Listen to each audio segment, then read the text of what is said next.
nagbibigay kasiyahan, pagkain dulot ay buhay. Jesus na poong mahal, Alleluia,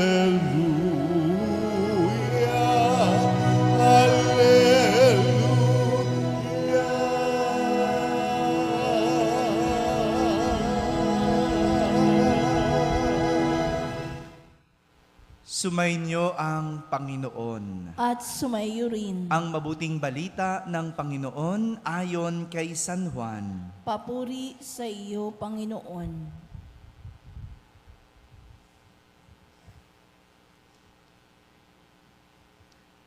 Noong panahong iyon, sinabi ng mga tao kay Jesus, "Ano pong kababalaghan ang maipakikita ninyo upang manalig kami sa inyo?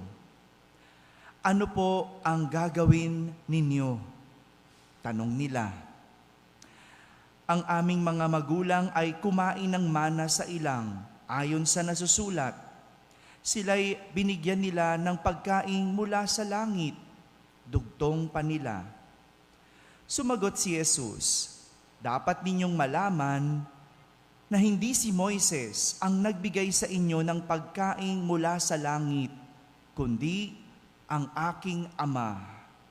Siya ang nagbibigay sa inyo ng tunay na pagkain mula sa langit, sapagkat ang pagkaing bigay ng Diyos ay yaong bumaba mula sa langit at nagbibigay buhay sa sanlibutan."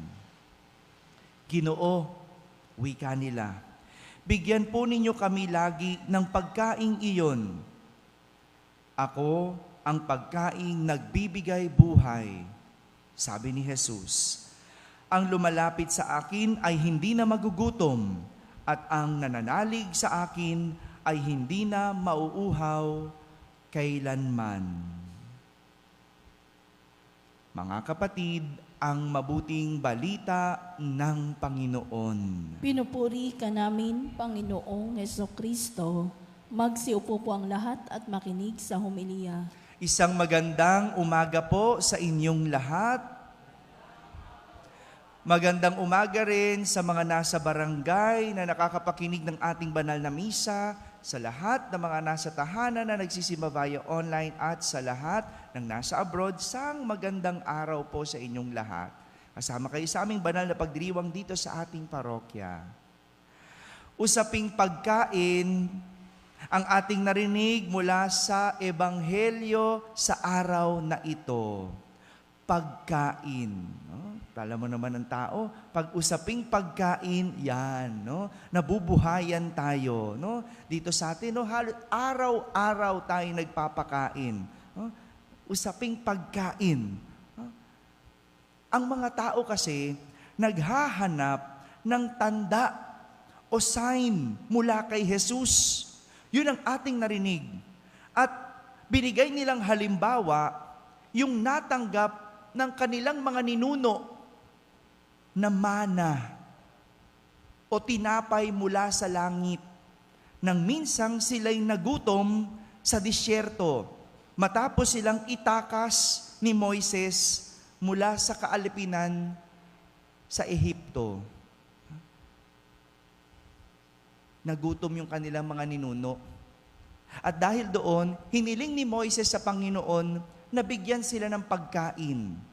At dahil doon, sa awa ng Diyos, nagpaulan ng mana o yung tinapay mula sa langit. At ito, yung gusto ng mga tao kay Jesus. Yun yung gusto nilang gawin din ni Jesus sa kanila. Yung pakainin sila, yung may makuha mula sa Kanya. Yan yung pinapahiwatig ng mga tao na kung ano ang ginawa ng Diyos o anong natanggap ng kanilang mga ninuno, siya din ang kanilang tatanggapin. Yun din ang kanilang makukuha. Gusto nilang sila'y pakanin at busugin. Ngunit nilinaw ni Jesus na hindi si Moises ang nagbigay ng pagkain sa kanilang mga ninuno, kundi ang Diyos Ama, ang kanyang Ama.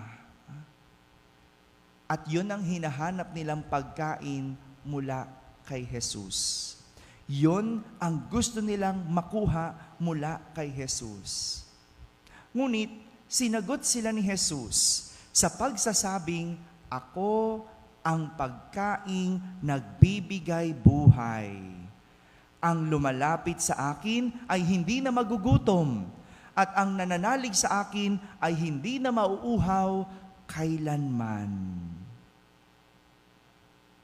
Kung kahapon, pinag-usapan natin ang tungkol sa paghingi ng pagkaing nagdudulot ng buhay na walang hanggan. Yan yung ating ebanghelyo kahapon.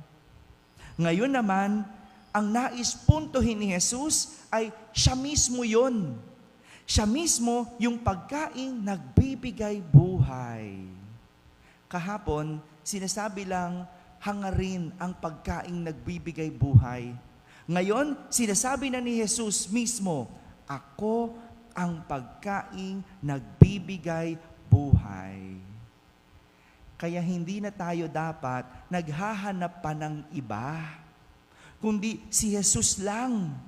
Kay Jesus, busog lagi tayo.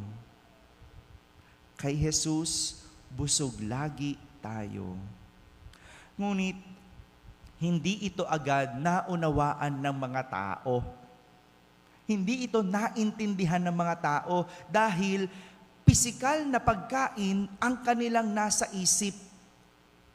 Ngunit ang tinutukoy ni Jesus ay pagkaing pang-espiritual. Tanging ang may pananampalataya lang ang makakaunawa ng pagkabusog na hatid ni Jesus. At hindi kailanman yon mauunawaan ng walang pananampalataya. Kaya nga, hindi nauunawaan ng mga taong hindi nagsisimba kung bakit tayo nagsisimba araw-araw, di ba? Nagrereklamo ba yung mga anak ninyo kung bakit kayo lagi nasa simbahan? May nagsasabi ba na, yan, simba kayo ng simba.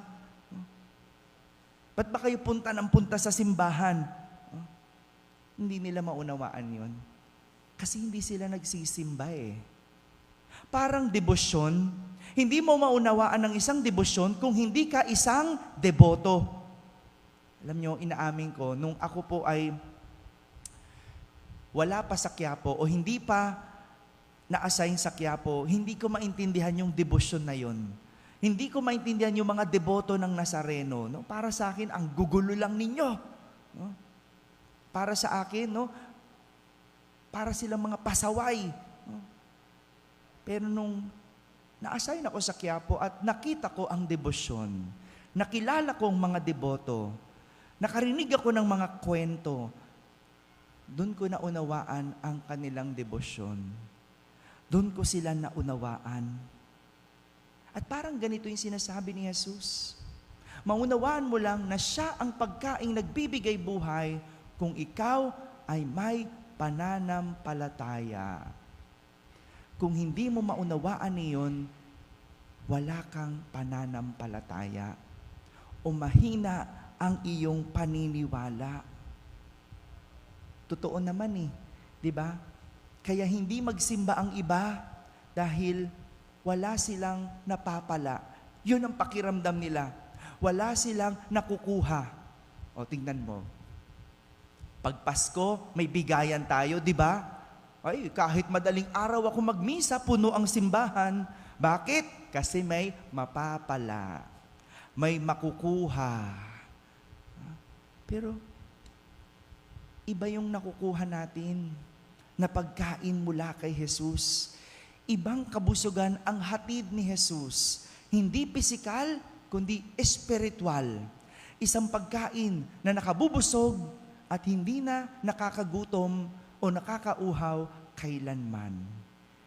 Ito yung kabusugang espiritual na hatid ni Jesus. Yung busog ka, hindi ka takot na magutom. Yung busog ka, na wala kang kinakatakutan dahil nasa iyo ang Diyos.